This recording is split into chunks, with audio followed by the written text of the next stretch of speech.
भैया आपकी चैन गिर गई।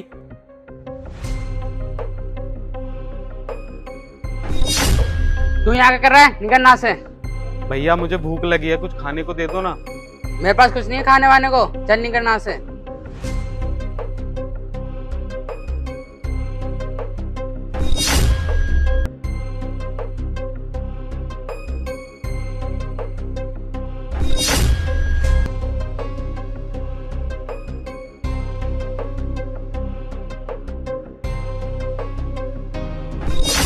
अरे भैया आपके पैसे गिर गए।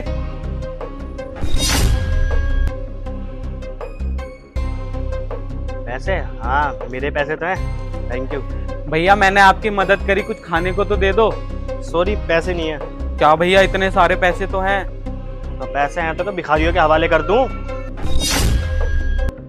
तू मेरे घर पे क्या कर रहा है? अरे चला जाए यहाँ से, नहीं पुलिस के हवाले कर दूंगा।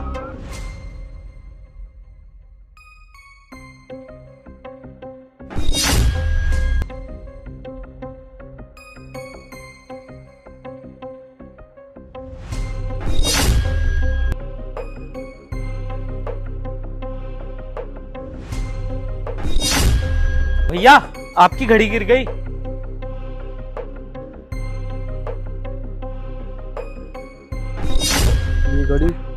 ये घड़ी तो बहुत महंगी है, पर ये घड़ी मेरी नहीं है।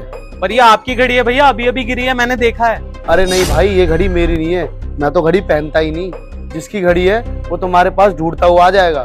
ठीक है भैया। वैसे तू क्या कर रहा है यहाँ बैठ के? भैया मैं तो खाने की तलाश में इधर उधर भटक रहा था, आप ही कुछ खिला दो भैया। अच्छा भूख लगी है तो ऐसे बोलना, ये ले कुछ पैसे और कुछ खा लियो। बहुत बहुत धन्यवाद भैया।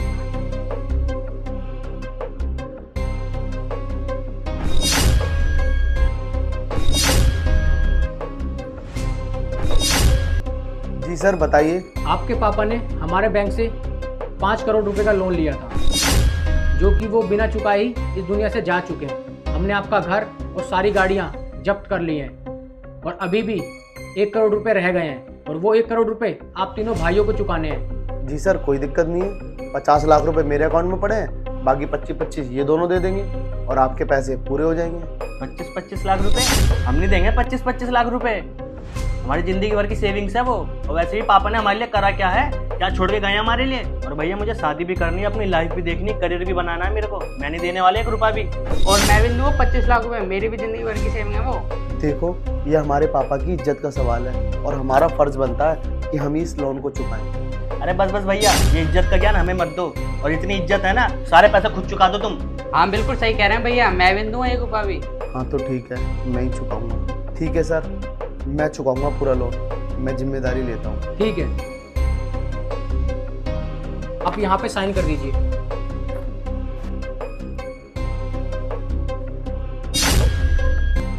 लेकिन सर ये तो लोन के पेपर है ही नहीं, ये तो प्रॉपर्टी के पेपर है। प्रॉपर्टी के पेपर? हाँ, क्योंकि आपके पापा ने अपनी सारी जायदाद आपके नाम पे कर दी है। ओ हेलो सर, तुम कौन होते हो बोलने वाले? ये तीनों प्रॉपर्टी हम भाइयों की है और हम तीनों में ही बटेगी है, और ये तुम्हें बोलने का हक किसने दिया? इसे ऐसे बोलने के लिए मैंने ही कहा है। वो क्या है ना, तुम्हारे पापा का एक काम अधूरा रह गया था, वो आज मैंने पूरा कर दिया है। अधूरा काम? तुम्हारे पापा चाहते थे उनकी मेहनत की कमाई उनके लायक बच्चे को मिले जो उसके काबिल हो, और तुम तीनों का मैंने टेस्ट लिया जिसमें तुम दोनों भाई फेल हो गए और मेरा बड़ा बेटा पास हो गया। इसीलिए मैंने फैसला लिया है सारा प्रॉपर्टी अपने बड़े बेटे का नाम कर दूं। मम्मी अब सारी प्रॉपर्टी बड़े भैया के नाम कर दोगी तो हमें क्या मिलेगा, हमारे हिस्से में क्या आएगा? हम भी तो आपके बेटे, हमारे बारे में तो सोचो। अच्छा अब याद आई है तुम दोनों को अपनी माँ की? जब मैं बीमार थी, जब तो तुम दोनों छोड़ के मुझे चले गए थे, उस टाइम पे मेरे बड़े बेटे ने मेरा ख्याल रखा था। तुम दोनों का तो परिवार का मतलब भी नहीं पता, तुम तो सिर्फ पैसे के लालची हो।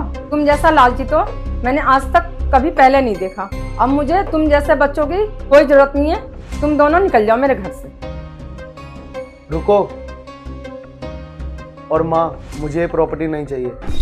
मैं तो कभी बंटवारा चाहता ही नहीं था, मैं तो हमेशा ये चाहता था कि हम तीनों भाई हमेशा एक साथ रहे। और तुम दोनों, तुम्हें पता है हम तीनों भाइयों की लड़ाई में सबसे ज़्यादा दुख किसे होता है? हमारी माँ को। तुम दोनों तो सिर्फ अलग होना चाहते हो। तुम्हें ये नहीं लगता कि हमारी माँ के बुढ़ापे में उनका सहारा कौन बनेगा? तुम्हें पता है हम तीनों की खुशी के लिए हमारी माँ हमारे लिए कुछ भी कर सकती है, और हम तीनों अपनी माँ के लिए एक साथ नहीं रह सकते। आप सही कह रहे हो भैया, हम तीनों को साथ में रहना चाहिए। गलती हमारी है कि आपको कभी बड़े भाई वाली इज्जत नहीं दी। आप सच में बहुत अच्छे हो, और आज शायद पापा होते तो वो भी यही करते। सॉरी भैया। कोई बात नहीं, बड़ों का काम है छोटों को माफ करना।